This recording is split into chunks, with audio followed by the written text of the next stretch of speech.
Kalimera, kalispera, kalinikta, no matter where in this wild, wacky, and sometimes wonderful world you might be. Thank you for making the Highbury Squad part of your day. Super Kev is back.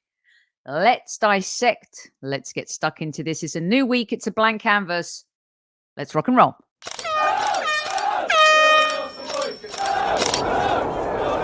Mind the gap between the train and the platform. Please stand clear of the discussion doors. The next stop is Highbury Squad.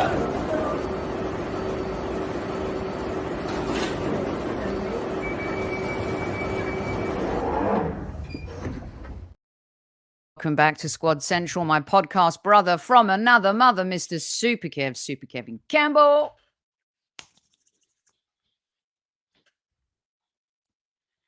Squaddies, good to see you. Good to be back. And let's get stuck in tonight, because I'm sure there's a few of you I'm going to have to brock you up in you tonight. So let's go at ease. Kev, tell me, I haven't posted it yet for the Squaddies. Did you bruck up Jamie O'Hara today on the old TalkSport breakfast show? Well, I've got to be honest, Soph. I brucked him up just about Spurs, to be honest. Just really. Because he was, to be fair, he was quite complimentary about Arsenal. He said Arsenal have had a great season. He says, yeah, you know, Arsenal have bottled it and all that. But he said, really, they haven't, because they've had an incredible season. And, you know, without us basically pushing City, the league would have been wrapped up months ago. So we were the only real contender. Indeed. And that's after coming outside the Champions League. So he was pretty complimentary, which, do you know what, I actually didn't like, to be honest. I accepted it, but I didn't like it. And then kind of Laura got him going. Laura Woods, who's a great host, as you know, so good, got him going. And then he started being himself at the end. So I just had to give it, who would you choose for Spurs manager? He couldn't answer. So Shambles. I said, he mentioned Nagelsmann, and I said, but they don't want, they turned you down. Do you know what I mean? They turned you down. So who would you want? And he couldn't answer. So amazing. Well, I'm going to post it to our community page if you've missed it. Great appearance from Kev on TalkSport Breakfast this morning. I did BBC Radio London earlier with the epic Aaron, Harry Symeou and Art DeRoche from The Athletic, which was great. I'll post that too, so you guys can listen to that as well. Just a little bit of housekeeping before we give Super Kev the floor, because I've been gagging to have this conversation with him. And I've got some tough questions tonight. And we're going to open the end of the show to questions for you to Kev. So hold your questions until I tell you to deliver them, because I'll just get lost in the chat. To those listening on replay, thank you for joining. To those listening on our audio platform, thank you as well. To those who are watching the football tonight, well, you know what? You'll catch us up later. By the way, Lucas Hood is our courtesy Manchester City fan, who I thought was an Arsenal fan all this time, but he's actually a City fan and he follows me on Twitter. So we'll get Lucas's City questions in. Thank you to the Liverpool fans who tuned in yesterday. And Kev also phoned in. I'm going to let you know what they said. You're going to get a double bill tonight, people, because after the broadcast this evening, the Highbury Squad is premiering its new show, Football Dads. And our first guest is this fella's dad. We have Nick Ramsdale on the show. It was a beautiful, wonderful conversation with him about his family and his son and what it means to him as a football dad to see his son flourish the way he is. The football dad bits between him and Super Kev are absolutely priceless. We're putting it out in two parts. The first part is about their beginnings, and it leads up to when Aaron signed for the Arsenal. Super Kev, tell the Squaddies this isn't one to miss. Well, this is the first time I've ever spoken to Aaron Ramsdale's papa, his pops. And what a lovely, lovely man. And his mom and family just seemed to be so genuine. And you know what as well, Squaddies? We take it right back. Sophie, we take it right back, don't we, to when he's growing up as a young boy and how we got to be a goalkeeper. And we've both been there, me and Aaron Ramsdale's dad, being a football dad. And it's really interesting how the progression and the heartache and the pain all in two parts. Honestly, it's a really for us squaddies here, it really will open your eyes to what this game really is about. Because you know what? You see the game and you can comment on the game and it's high and low, etc. But the journey to get there is what it's about. Mm-hmm. That the journey to get there, how come he's at that level? Why is he at that level, Aaron Ramsdale? Mm-hmm. And you get it from his dad's point of view, which I think is a pretty unique point of view, everyone. So believe me, don't miss it. Brilliant stuff, Kev. Very well summarized. And also, after what happened yesterday, you may see things a little bit differently. And that comes out more in part two.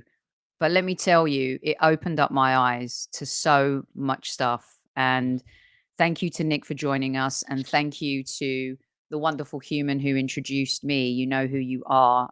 So much gratitude to you. Thank you so much. And squaddies, can't wait to be in chat with you later. I'm going to be in the chat during the premiere to talk about the conversation as well. Right, let's get stuck into the football. Super Kev, the floor is yours for a summary of yesterday before I get stuck into my Monday Madness top 5 questions for you. Yeah, well, I watched the game. Actually watched the game on the train. I was doing Radio 5 Live, and then I That's was right, you did Radio 5 Live too. Radio 5 Live, and then I was doing a bit with the Everton game. So I was on the train and you know what the signal on trains are like. I don't know about you, but 1 minute the signal's in, next minute it's out. I could have snapped my phone about 18 times. You could imagine on the way. Is it better than your? It's not better than your internet connection today, I have to say, Kev. Well done. Well, I don't even want to talk about this internet connection at the moment because it is wired, but it still could go wonky. So I don't want to jinx it, right? But I thought first off, we saw the good, the bad, and the indifferent about Arsenal this season. If I'm honest, we saw some really good play. We saw some good pressing. We also saw some really good play by Brighton, but bad play by us, not being able to get close to people, especially in the second half. And if you can't get a grip of that midfield in the second half, you're in trouble, especially against a team like Brighton. You're really in trouble. Kev, Because can I ask you? let me tell you why you're in Okay. trouble. Because of the way they play, you have to be able to track their runners. And if you can't get a hold of the midfield, they have runners going from the middle of the pitch, from wide, and they do get a lot of players forward into the box. So you're always kind of being at a deficit. We defended okay in the first half, weren't too bad in the first half. They caught us a little bit, but it was okay. Second half, we just fell apart. And you know what, Sophie? It can happen against a team like that. We saw what midfield runners could do to us against Man City.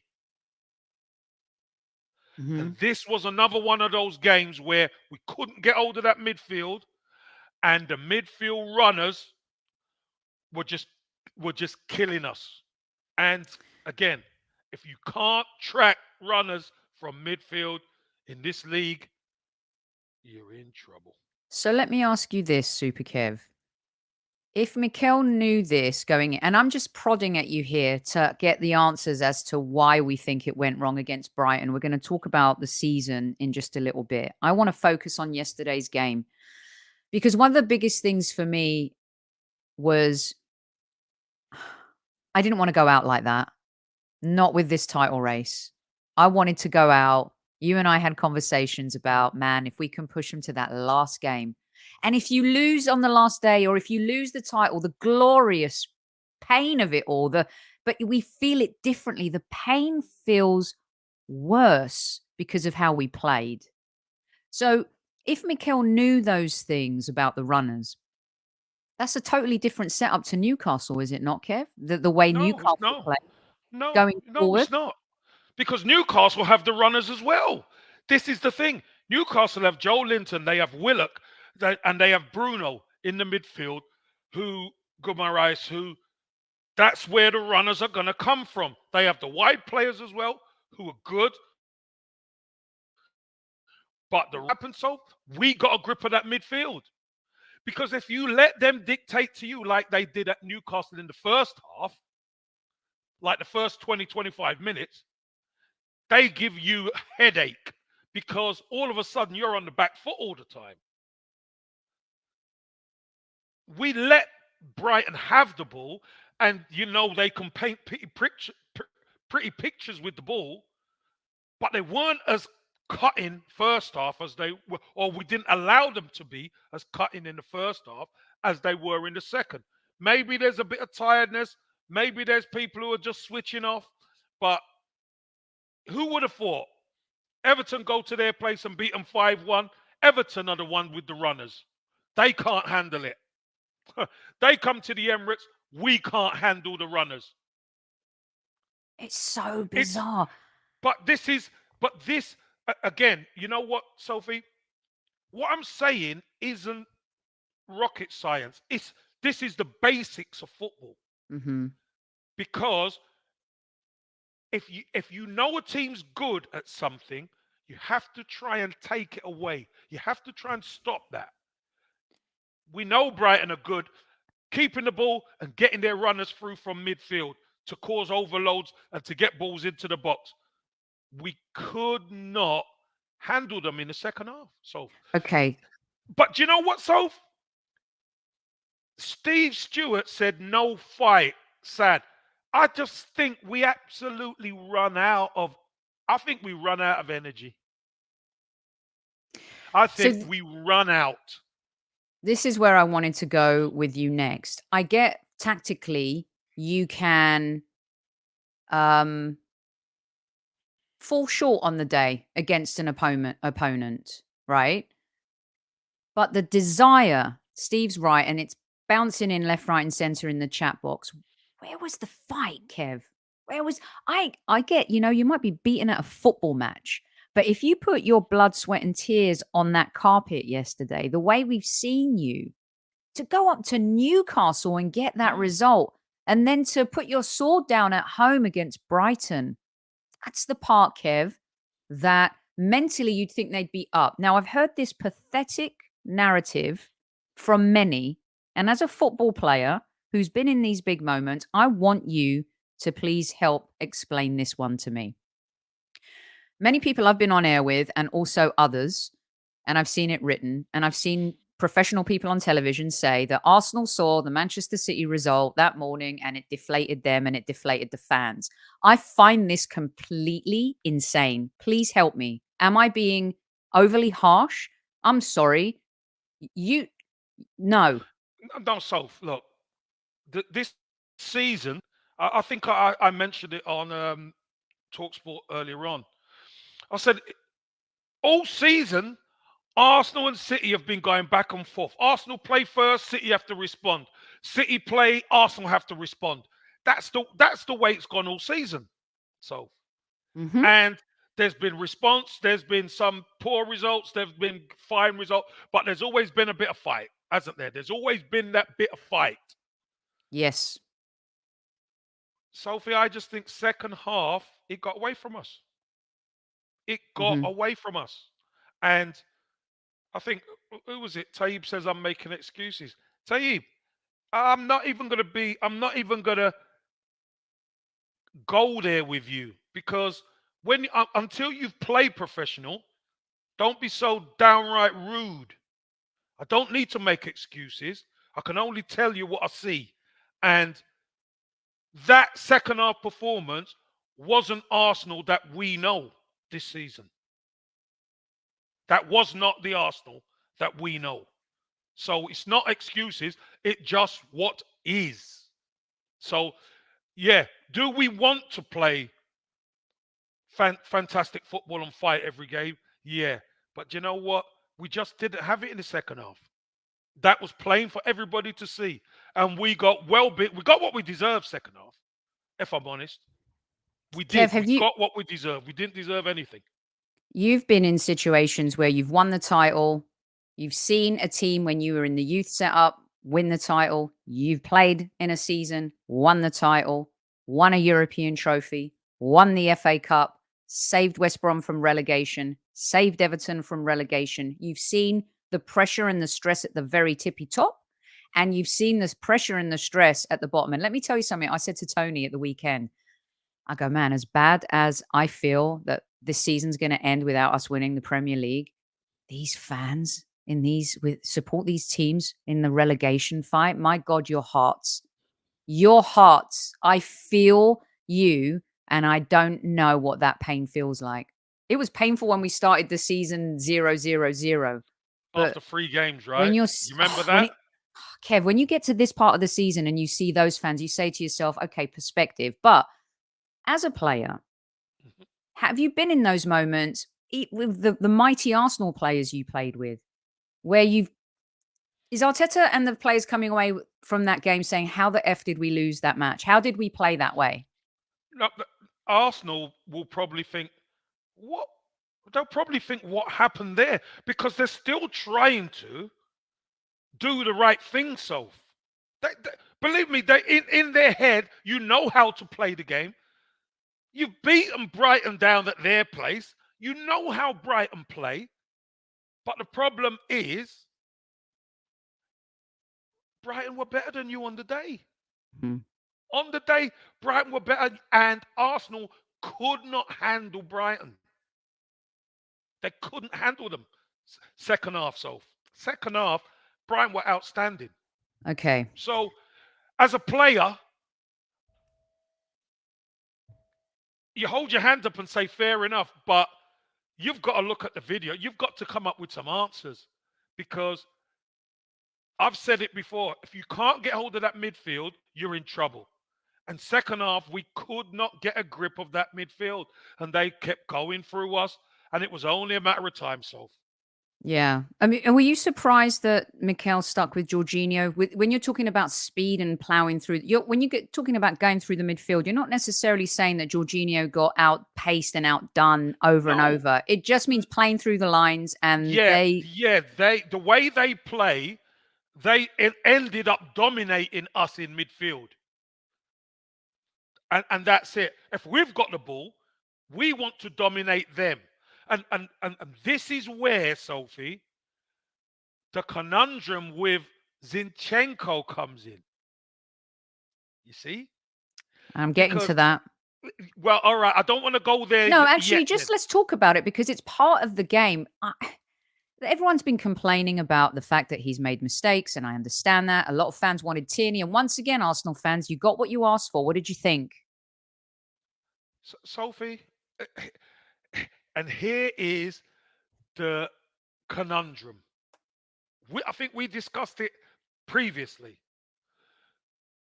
The way we play with Zinchenko as fullback, we overload the midfield. Why?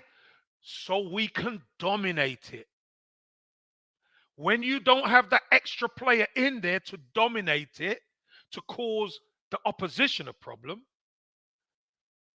and it's mano, or they might even outnumber us in there at times, we get done. How are you going to say forget Zinchenko? When Zinchenko plays, we dominate the midfield. You can't Uh, say we didn't. We went up to Newcastle, who are third, and we end up dominating that midfield. They have more possession, but we end up dominate and make the difference. Tough. One of the toughest places to go is St James's Park when it's bouncing. We went up there last week and we done the business. This week we didn't have our extra man in there, and we got dominated. So please don't tell me forget Zinchenko. I'm talking about the facts. The facts of the matter is Kieran Tierney played, but he doesn't play like Zinchenko. He plays traditional up and down, which is fine. He's a better defender. But we lack something in our possession Mm-hmm. when Zinchenko's not there. And Yes. he does make bad passes. You tell me a player who doesn't make mistakes. But just with the setup of how he plays and how he joins in, Mm-hmm. this is why I believe we're second in the table. So this is actually that we had this interesting conversation with Nick Ramsdale about blame and pointing the finger, in particular pertaining to goalkeepers, of course, but also the difference between strikers not taking their chances, right? How our midfielder looked at when they have a bad game and how our goalkeeper is looked at. And our defense has not been great. So, Kev, there's so much to unpack because this game could also be a case study, I think, for Arteta next season. You know how he's come back and he said, right, this is how I'm going to beat Crystal Palace after then. He came back and all the mistakes in the previous season, we didn't conquer Southampton or Brighton though. And have Brighton become one of those teams now, like Everton away, Southampton, Brighton, those little bogey teams. And I said to you when we were picking our matches, Brighton worried me tons. Newcastle worried us tons, but Brighton really, really worried me. So, do you know what, Sophie? And again, here's the thing. You look at last week, Everton go to Brighton and beat them 5-1. Nobody saw that. Nobody saw that coming.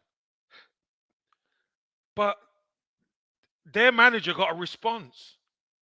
Because that's the key, you see. When something like that happens, it's the reaction that you get. You better give me a reaction, boys. We go to Newcastle, win, and this is the we get. I don't think we were fully prepared for what Brighton were going to bring, solely because we're used to a certain way of playing now. Whether we like it or not, we are. So we're used to having the extra man in midfield. We are. Why? Because we're used to dominating. When we don't dominate, we're in trouble. Against Man City, we didn't dominate. We got turned over. mm-hmm. We didn't dominate against Brighton. In the end, we got turned over. For long spells against Aston Villa, we didn't dominate. So we go behind 1-1 and then 1-0 and then 2-1. So we need to be able to dominate games. We need to be able to have our extra man in midfield because that's the way we're set up. Unfortunately, we didn't have Zinchenko. Kieran Tierney played. We don't have the extra man in midfield. And let's be honest, Brighton outplayed us, Soph. So does this come a little bit to our tete-a-tete earlier in the season where I asked, do we really have a plan B? Do you feel like, because in our last, now squaddies, here's where I'm going to need you. You know me and my maths, so let's get ready for this one, right? I believe we've only acquired 9 points out of 21. Is it the run? 9 points. Since Liverpool, we've had draw, draw, draw, win, win, loss. Now, in a normal season, when you're not going for the title, it's probably a good thing for the Arsenal, right? So and I think a few things have happened to lead to Brighton when you're talking about fatigue now and me talking continually about mental engagement. I think Saka's season ended the day he missed the penalty, Kev. He has not been the same since. I'm not saying he can't handle it. He takes the burden so much on his shoulders and has done for this team for 2 years. I think Saka's season ended then. I also think that there was something that died at Anfield that day a little bit in this team. And again, as a player who's been there, you can tell me if you see those signs. West Ham, a We London died. derby. I think, You say I died. think, I think the belief died a little bit. But then when I saw, Harry mentioned this too, when I saw us at Newcastle, I felt, my God, where they believe they've got their confidence back. They believe. So I think a few things happened. Saka lost his form completely. He has been AWOL. That has hurt the team so much. And I don't blame him for being exhausted. The guy gets battered every single day. Henry Winter actually put a tweet out and said, do the referees want to protect a player like Saka? It is a disgrace, to be quite frank. Mm. And I was really shocked by how ugly Brighton got yesterday. The two teams who've played pretty football all season, that was an ugly game. The flow disruption, as Mikel said, I buy into that. That really affected us. But Kev, did we lose the title when we drew to Newcastle at home, Brentford, losing to Everton away, the draw against Southampton? Was it Saliba, losing Saliba? Is the Tommy Yasu injury underrated completely? He could have come in at left back. We've seen him play right back. He can deputise. Or is it, even though the goals have been collective from Jesus, Marty, Saka, and Odegaard? However, a prolific goal scorer. Do we win the title with a prolific goal scorer as well? Not I've given you a necessarily. lot there, but where do No, you but rank? no, but you see, you can't do that. The answer to your question, Sophie, is it's all of the above. Is why we haven't won the title. But the one thing you haven't mentioned is we've never been here before. So Not today, I every haven't. but every time but every time we drop points, every time we lose a game, every time we don't take our chances, that's all part of the because it's the journey, it's the big picture, the big journey of the season. We could look at all different spots where we didn't do so well there. We dropped points here. We drew against Southampton there. The VAR against Brentford. We could look at all of the points. But at the end of the day, we just wasn't good enough to beat Manchester City over the course of a season. That's what it boils down to, because there's going to be ups, there's going to be downs. Manchester City have drawn games where you expect them to win. Yeah. So, again, what do you do? But what we do know, Sophie, because we've been in this position before and we haven't been into it for a long time, when it comes down to the business end of the season, where you're going to single-digit games, that's where you got to be perfect. And that's where they've been perfect and we've been flawed. Mm-hmm. Unfortunately, we have. And sharing goals out by committee is better for us.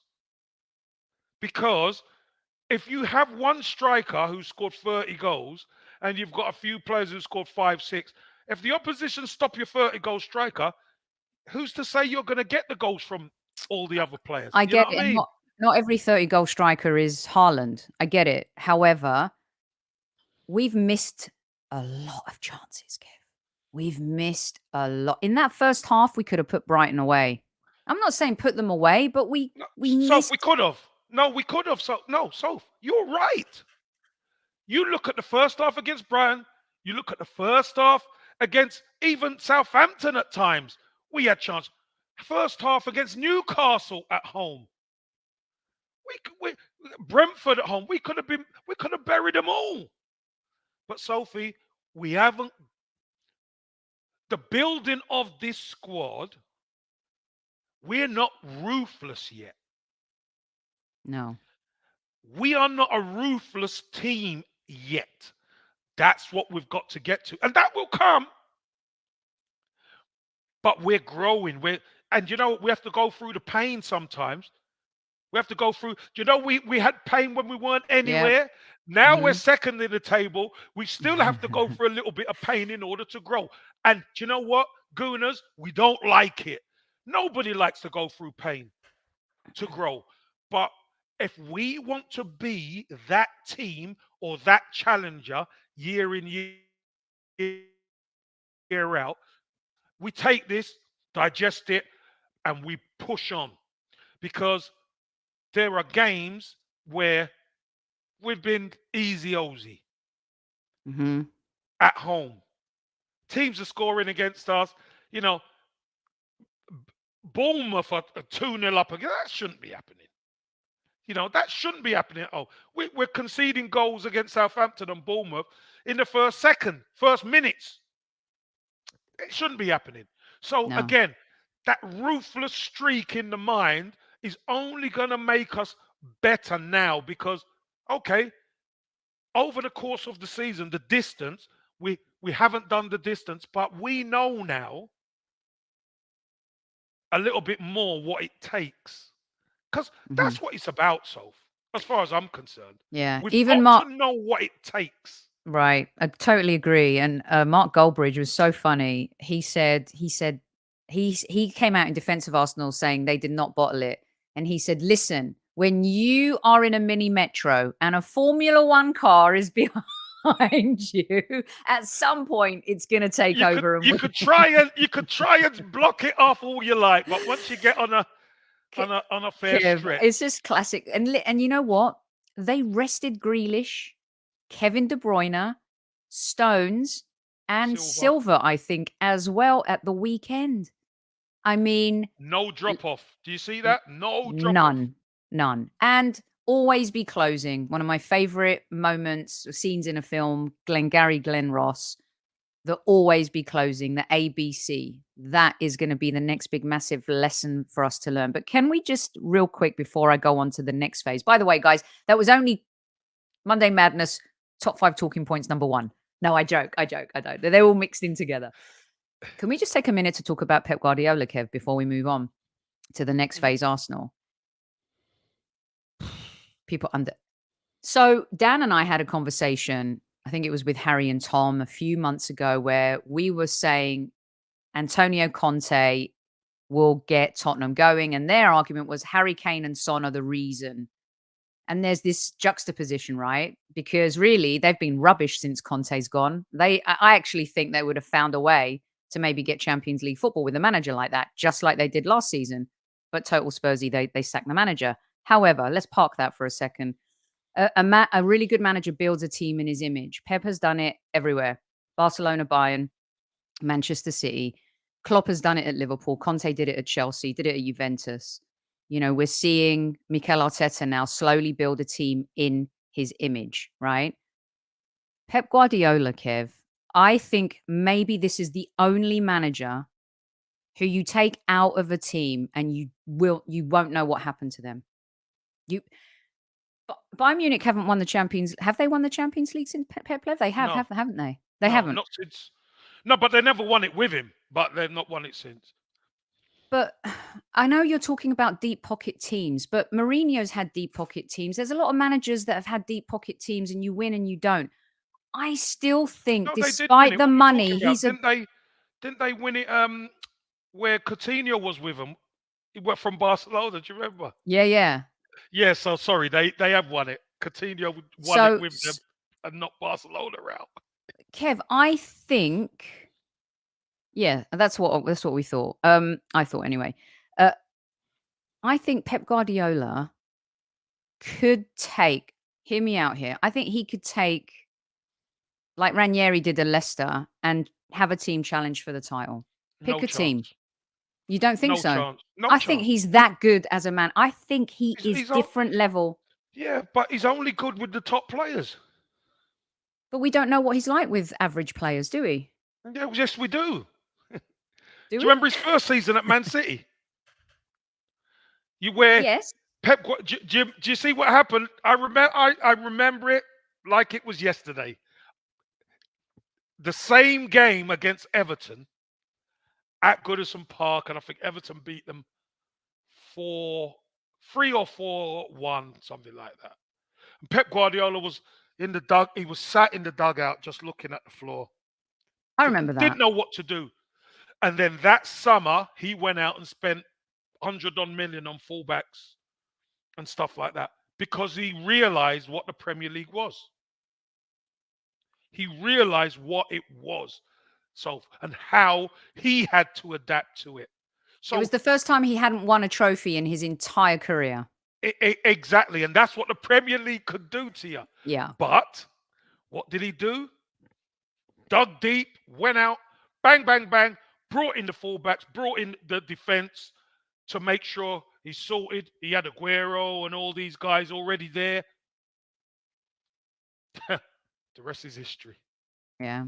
I mean, And Sophie, I think this is really important. Every season, they've just added. We know they've lost certain players. But Sophie, he's won a title playing their false nine.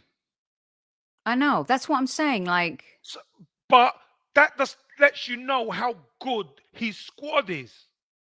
The problem they had, Sophie, they could win the Premier League. The problem was the Champions League. That's why Haaland's coming. Haaland's not only coming for the Premier League because they know they can win the Premier League. It's that Champions League where they've really lacked that number 9 because they do create chances, especially at home, and they need somebody to stick them away. So it's going to be interesting on Wednesday against Real Madrid.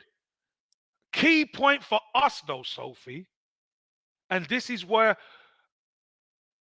I know there's a little bit of a meltdown and people are not happy, which is fine. A little bit. but that's fine, Sophie. But we got to look at the big picture. If we want to be in Champions League and challenging the likes of Manchester City, what do we have to do? We have to be in the Champions League season after season after season to get in the correct players to be able to challenge them. We've done a remarkable job with no Champions League to challenge City.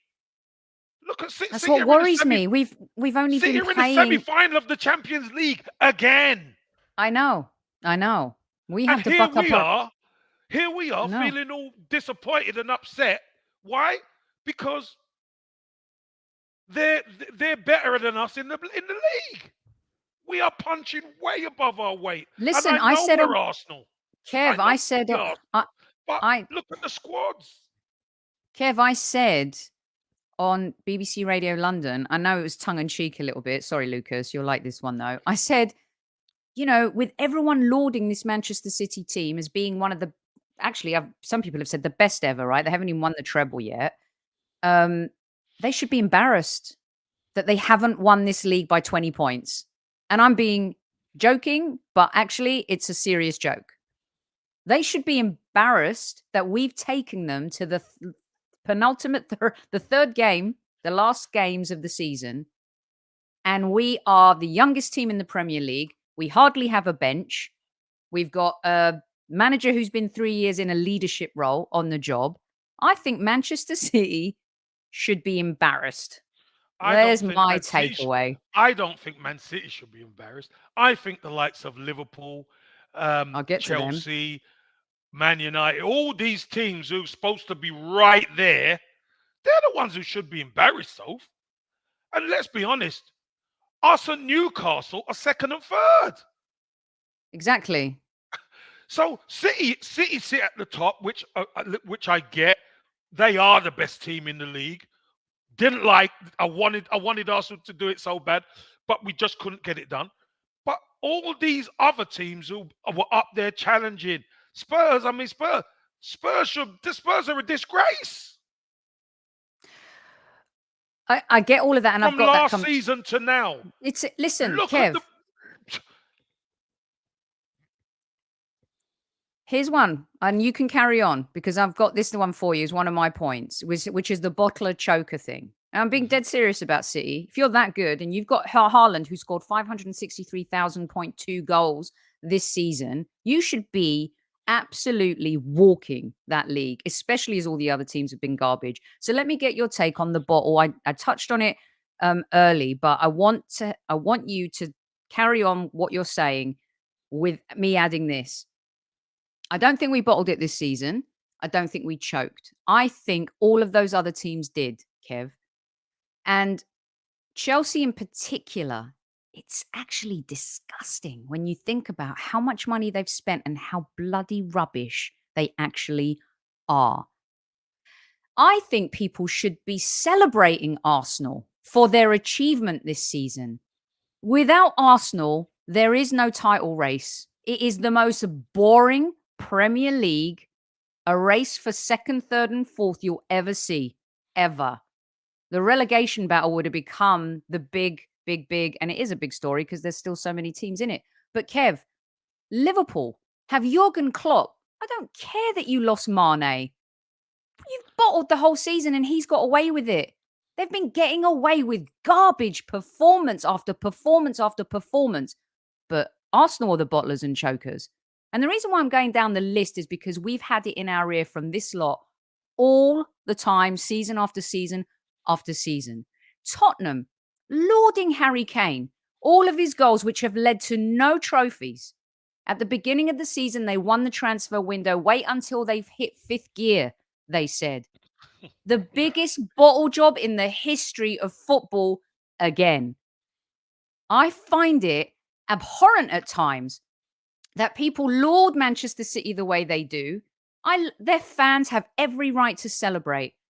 But when you have 102 investigations and you just carry on and you're able to do what you want over and over again, 102 charges, and you can just still play and still go on, Kev, and that might not be resolved for years.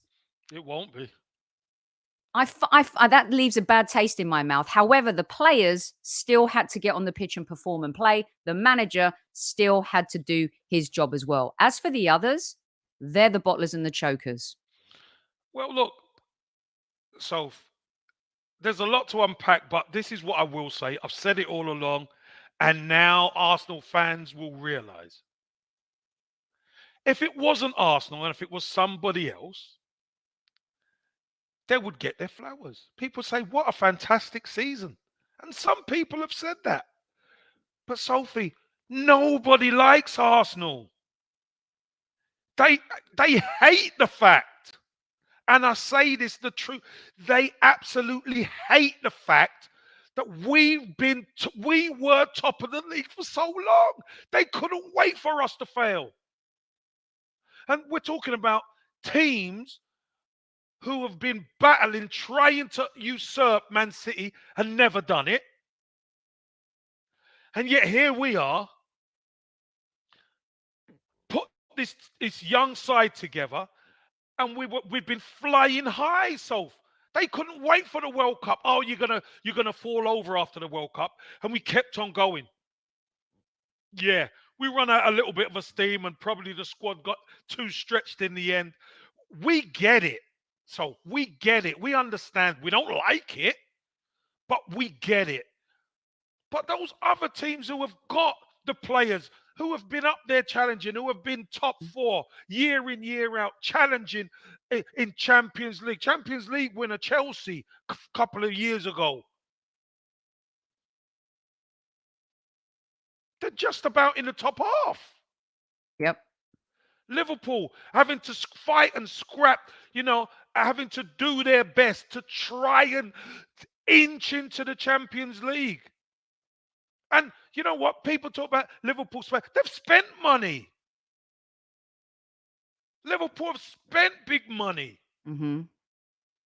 So, again, Arsenal being in the position that they've been in, and you see opposition fans saying bottlers and chokers and all that. Why? Because they're trying to take the pressure off their own clubs. Look at you. Don't look at me. Look at you. That old chestnut, Soph. Yep. But deflect. But you know what, Soph? I don't mind.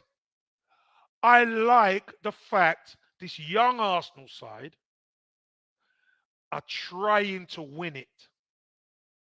We wanted a title challenge, did we or did we not, Gooners? Did we not want a title challenge? We got one early. We got one this season. And yeah, do you know what? It is nervy and it is harrowing and it is uncomfortable at times. but I'd rather be in our position than theirs. Yep, for Much sure. rather be Well in our said, Kev. position than theirs. I could tell Well you that. said. So if you say we're bottlers, good, we bottled it, but we still finished above you. We We did. still challenged until City have 3 or 2 games to go. I want to. That's a challenge. Yeah, I think it is. James, we also won those FA Cups, though, 4 of them in our darkest days when we were on our knees. Do you know how Tottenham, any team, would give just to win one FA Cup? Look at Liverpool, 30 years to win the league. Look at United now. How long is it before they're going to win the league again? Again, hold on. Again, what have we won? Yeah, listen, we've won cups and stuff, but we want to win the league. And to win the league, you have to be going against a team like Manchester City who can go deep into the Champions League, get to Champions League finals, play against the best, Real Madrid, all these boys, and take them to task as well. And That's Kev, the level. And Kev, you know how for seasons we've been like, oh God, we finished 30 points behind Liverpool. We finished 40 points behind blah blah. Our point swing this season is insane when you think about it. And when you look From at where last Chelsea season to this season. it's crazy. And season on season as well. I want to put this up from our Man City listener. I think Arsenal are finally serious again. And with backing this summer, they can go again next season. Maybe next year is your year. Who knows? Thanks, Lucas. And I wanted to bring that up because it's my next point, Kev. Mm-hmm. Now the pressure is back on the owners you and I have stood behind for the last couple of seasons. Now the pressure is off Arteta and the players because it's done. Season's over. But now the pressure goes back to our owners and Edu and Mikel. What you're going to do, who you're going to go get, and how much are you willing to spend to keep this machine rolling? Do you agree? I think there has to be a ruthlessness. You know, when we speak about the team being ruthless, Mm-hmm. burying teams, and sometimes, we go 2 goals up and then we take our foot off the gas, or we don't start right and teams go ahead in the first minute. There's got to be a ruthlessness, a toughness about the team that are just not going to give anybody a chance. I believe now we've got to see that from the ownership. The ownership have to say, okay, then, what do you need? And they say, right, we want 5, 6 players to come in. Got Champions League, and we want to go for all the domestic cups next season because everyone's got to get game time, Soph. Because we're going to need everybody, and that's the thing that Manchester City do so well. They mix and match that team from League Cup, League, Champions League, FA Cup. You understand? They mix and match the team so everybody gets minutes, everybody gets game time.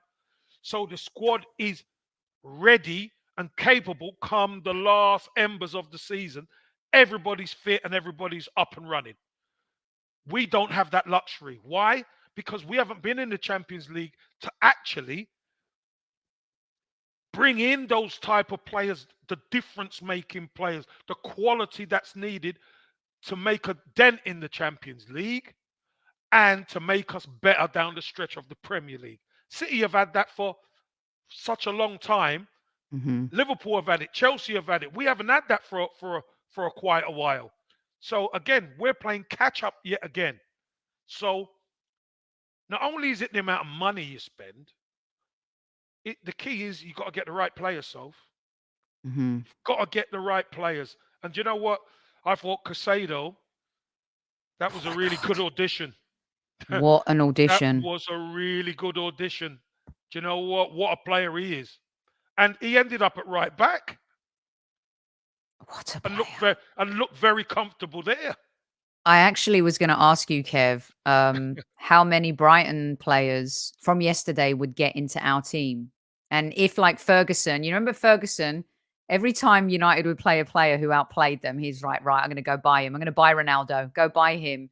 Real. Mitoma had Ben White. We love Benjamin White. He was on toast yesterday. Woof! Both sides flipped. And we love Benjamin. He's had a phenomenal season. Caicedo was ridiculous.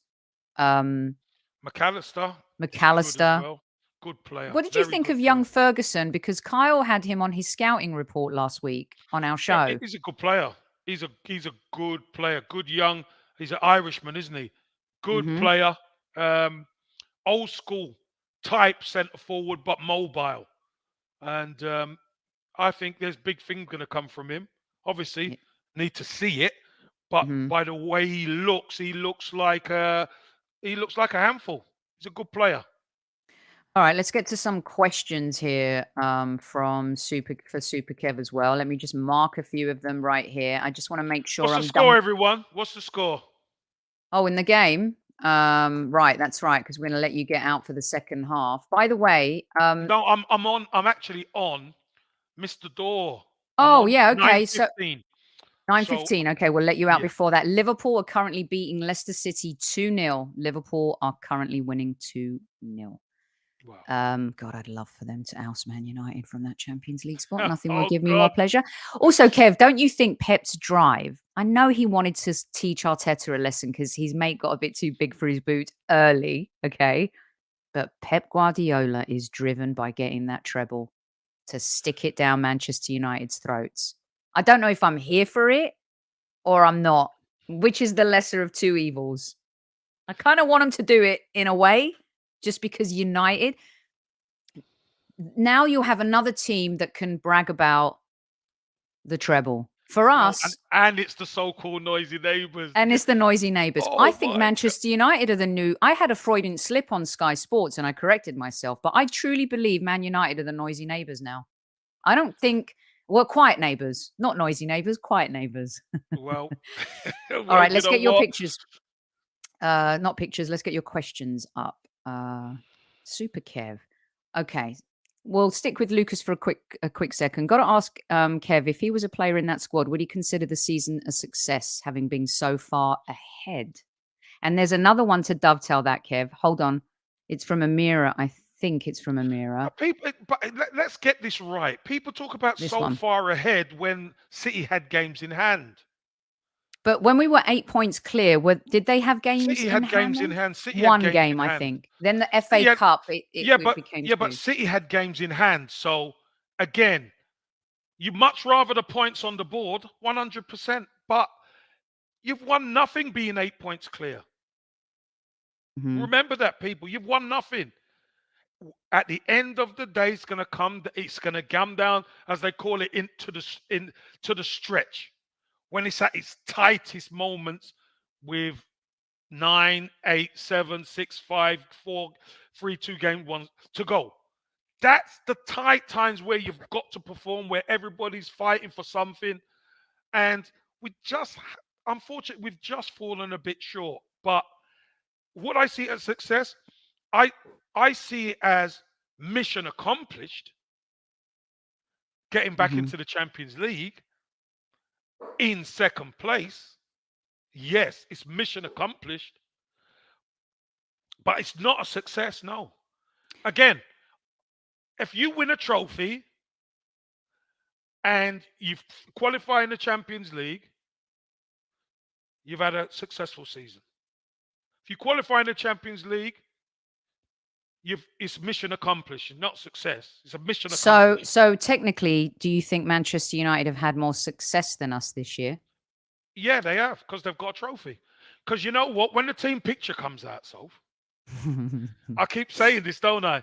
When the team picture comes out, Because you and got so they're many, all, Kev. That's why.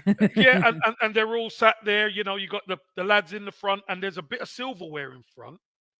That says, no matter how small the trophy is, Sophie, that says you've had a bit of success. Okay. I want to ask you this question before I put one in. So yesterday's Liverpool caller in our post game phone in, called up. I think it was Elliot. It may not be Elliot. No, Paul Smith. Anyway, it doesn't matter. They said they saw a pattern with Arsenal and he compared it a lot to his club. And I said, that's interesting because I use you guys as a huge example of falling off and coming back and the trajectory of that. And he said he felt like maybe Mikel Arteta could end up being the Brendan Rodgers of Arsenal, i.e., like Brendan Rodgers, came in, changed the culture at Liverpool, took them to a certain point, couldn't take them any further. What are your thoughts on that? And there's a lot of people in chat.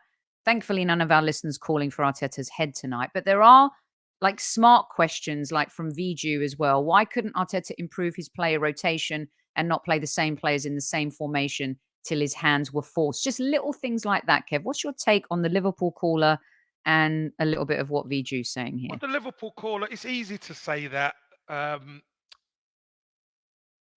You know, listen, Mikel Arteta's already won a trophy, so that comparison is dead in the water. So he's already won an FA Cup at Arsenal. So Brendan Rodgers won nothing at Liverpool. But we're talking title, not domestic, right? We're talking title, getting us to the promised land. No, but the question was, could he be another Brendan Rodgers at Sure, Liverpool? okay, I get that. And the answer is no, because Mikel Arteta's already won something. But in the league, it remains to be seen putting together a team that could challenge Manchester City. It hasn't happened many times, Soph, where teams have been able to challenge this Manchester City and beat them. Over the last 5 years, only one team's done it. That was that incredible Liverpool side who faltered a couple of times before actually taking it. So it's a hard school to beat, Pep. You think this is painful, Arsenal fans? Imagine losing the title by 1 point and a ball not crossing the line by a hair's breadth of a millimeter of a millimetre. Craziness. So, to riff off that, Kev, what you're saying. No, and I just want to finish off with Viju's one about player rotation. The problem is we haven't got the depth for player rotation. There is a definitive drop off when we do rotate. We saw a little bit of rotation when Trossard came in, made a difference. But we're talking about a long period of time where defensively we're going to get stretched, midfield we're going to get stretched, attack we're going to get stretched, and we saw that, and we done so well to try and keep it all together, but in the end, it just beat us. Yeah, and we know he won the FA Cup at Leicester. We're talking about the Liverpool-Arsenal comparison in particular. Yeah, please, come on, jeez, God. Okay, let's get with the program. Let's fire these ones off to Kev. I'm not sure about this. Will Ruthless be changed? Oh, in your eyes, you said Ruthless. Is changing Arteta ruthless as well? Opinion from Nick. Well, if you change the manager, then you've got to start all over again, haven't you? What good is that? Do you think he needs better coaching staff? All of a sudden, people are talking about coaching staff. Nobody was mentioning coaching staff when we were top of the league. I wasn't. Relax, people, please. Coaching staff, everybody is fine. Now we have to get serious and ruthless. Serious and ruthless, because you know what? All this, we love this player, we love that player. It doesn't matter no more. Doesn't matter. We have to get players in who can function and play and make a difference at Champions League level now. Not only Premier League level, Champions League level. Yeah. That's the difference. This one from Lone Star about the ruthlessness. By the way, we're going to make it has to be a Ruthless Summer t-shirt. I'm a huge fan of Emile Smith-Rowe. I thought that was a desperate move yesterday when he threw him on. I'm like, wow, you wouldn't even put him on for two minutes at Newcastle or Southampton. He had no. Mikel Arteta seemed desperate towards the end with the subs and everything. But anyway, Emile Smith-Rowe, does he stay or does he go? Is he part of the ruthless culling? No, he stays. I think Emile Smith-Rowe stays. I think Emile Smith-Rowe has to maybe stick to one position. I know he can play a couple, but I think he needs to say, I want to be a number 8, for instance. And that's his position. Because he can play here, he can play there, and he can play there. You bring in a specialist, the specialist is always going to play Soph. Rumor has it that they've been teaching him the Xhaka role. Yeah. Rumor has it. So, listen, We don't know. It's been one of those seasons where, unfortunately for ESR, the team have done unbelievably well most of the season. So his minutes have been limited. I But actually agree with Demsek here, Kev. I reckon I would go get Rice. I would go get Caicedo. I would sell Thomas Partey. I would sell Xhaka. I would bring in maybe 3 midfielders. I would reboot that when you look at but why would you sell them? Why wouldn't you bring in the midfielders to bolster everything? Can I ask you Because about Thomas Partey, Kev? Mhm. You, he's fallen off a cliff. Do He you lost think lost form, lost form, lost do you form. think Mikel Yeah, still believes in him? I think he does, but he's probably worn out because a lot of the time, Soph, he's the only holding midfield player we've got. Everybody else is up the pitch. He has to get through a lot of work in the engine room. He was And good you this know what? season for the And you best know part of what? it. Do you know what? People don't realize how hard it is, especially the way we play. The way we play, we dominate the ball, but when Zinchenko and all those guys go up front, Thomas Partey's he's the only screen we've got in there, so he has to be here, there, and everywhere. And you know what? He's probably worn out, Soph. If I'm honest, he's probably worn out. No excuse, but it is. He's probably worn out, and that's why when you see the likes of City and Liverpool at their pump, they could just alternate. Hmm. Someone, this one will be on the bench. Fernandinho at time will be on the bench, and this one will come in, and Calvin Phillips will go in there. They rest them. They don't mind. They rest them. They trust him, and that's what we need. That's why I'm saying, why would you sell them? I'd bring in Rice. I'd bring in Caicedo. I'd bring in maybe another one. 5 or 6 midfielders that you could say, right, we've got Champions League game on Wednesday, and we've got a big game against Man United on a Saturday. And we could freshen things up with players that will be fresh, who are Premier League proven. Hmm. Listen, I think That's Partey that's my point. I think Partey has probably had his best season since he's been at Arsenal. But when we needed him the most again, we lost. He fell away. This is when we needed him the most. No, but the team fell away.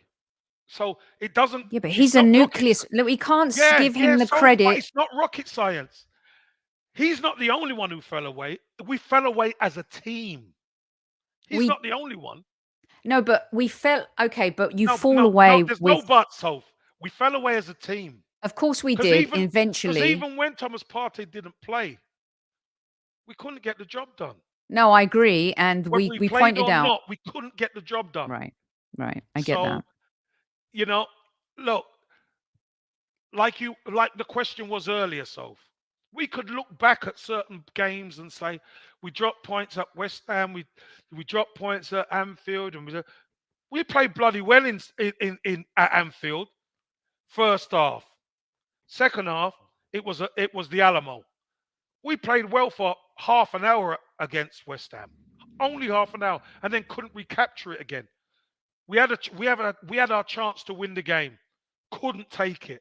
But as a team, you saw in the second half, we just weren't there. No, we're not elite to win a title yet. We're just not. We're not. We're not You elite know, enough to win a title. yeah, we're just not there, and that's why I think we need quality youngsters in there. Don't you think we need more experience, Kev? Wouldn't you like to see? Okay, so Jorginho type of experience, but not that old. A 28-year-old type player. Remember when people were talking about Trossard at 28? Oh, he's over the hill. Trossard, again, a player who kind of fell away a little bit, but he was doing so well, and then Mikel doesn't start him. But we've Is got this we've got experience. This is the thing. We've got experience, but what we haven't probably got is the really young legs. So the Kev? I think really we've young legs. I think in we've got there. experience in Zinchenko and Jesus, and I'm talking in a been there moment. There's only 2 players on this team that have had a been there moment in this league. Tierney's had it with Celtic. Don't think you can measure that. Thomas Partey's had it in La Liga and the Champions League. Jorginho's had it. Jorginho's had But it. I'm talking about experience. You know, the international players. They're Mhm. older. They've got the experience of knowing their way around the football pitch. But what we haven't got, Soph, is that raw youth and legs. Bam, bam, bam, bam, bam, bam, What do you bam. mean? We got Like Saka, we got no, Martinelli, we no, got no, no, Reece no, no, Nelson. no. I'm talking about in the middle of the Oh, in the pitch. middle of the park. Yeah, sure. Yeah. In the middle of the pitch, we haven't got the pistons. Yeah. We need, and some games you need the pistons, because you know what? It's the pistons that actually clamp the other team down. When you're not playing well, you can just go after them. You can just go in after them. They play around you. You got the legs to get back. At times, we just haven't got that many legs, and that's why I say Thomas Partey was so vital for us in that midfield. You know, you Mhm. had a Caicedo and you had a Rice. All of a sudden, there's legs all over the place. I mean, So, yeah, but and but great again, legs. but again, it's to get the balance right. You've got to get the balance right. Yeah, I completely agree with balance. And Danny from a Burkout Wonderland joining the show as well. Hi, Danny. Danny's going to be joining us for a Monday Madness show in the next few weeks.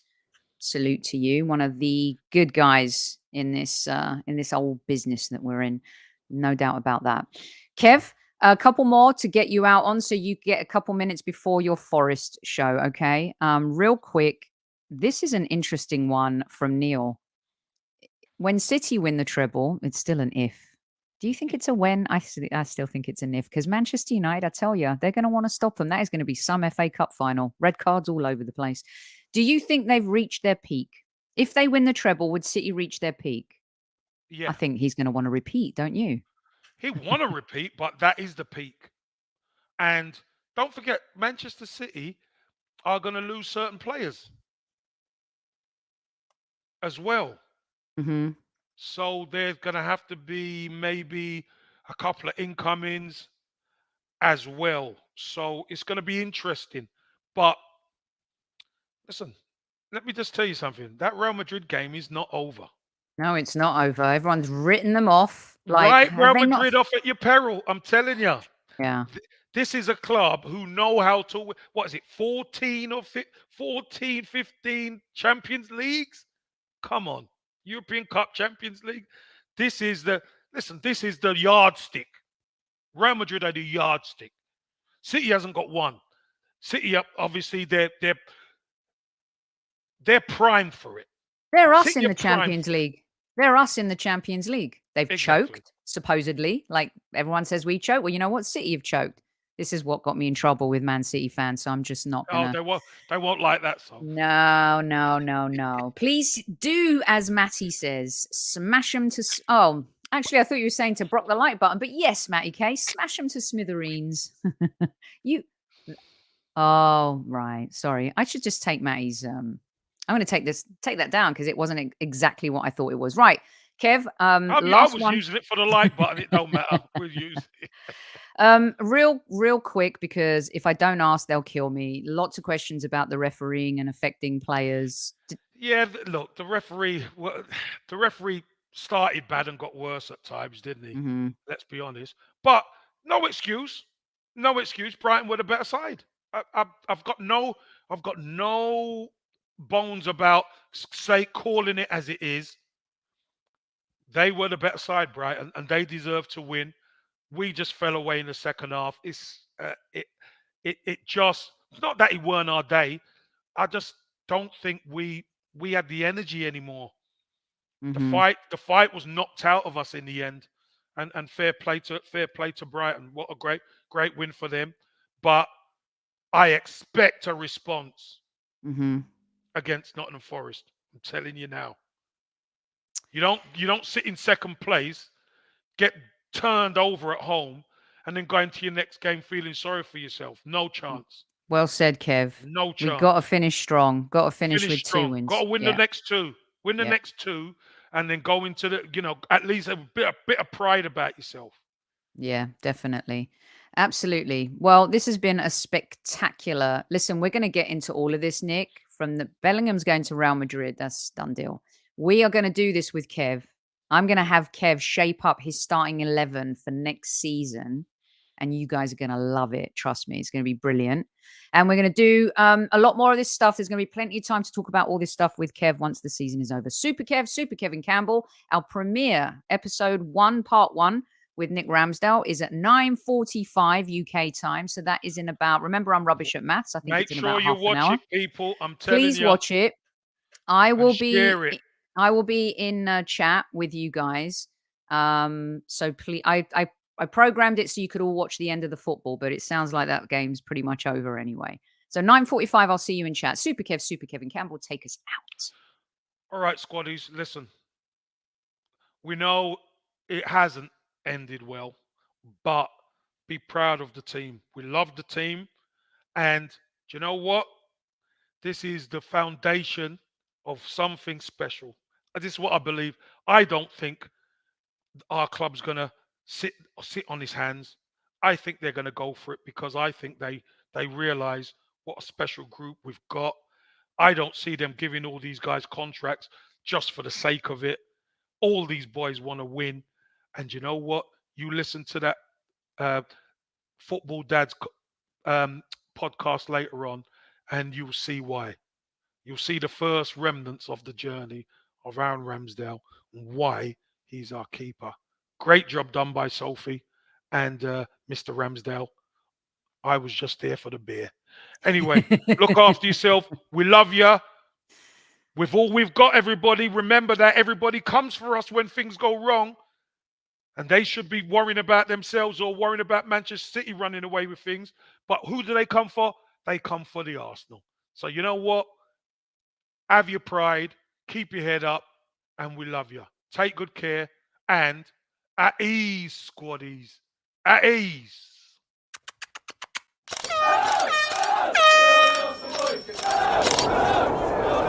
Mind the gap between the train and the platform. Please stand clear of the discussion doors. The next stop is Highbury Squad.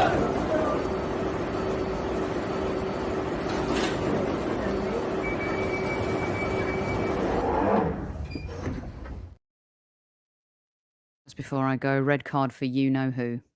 Good night, everyone.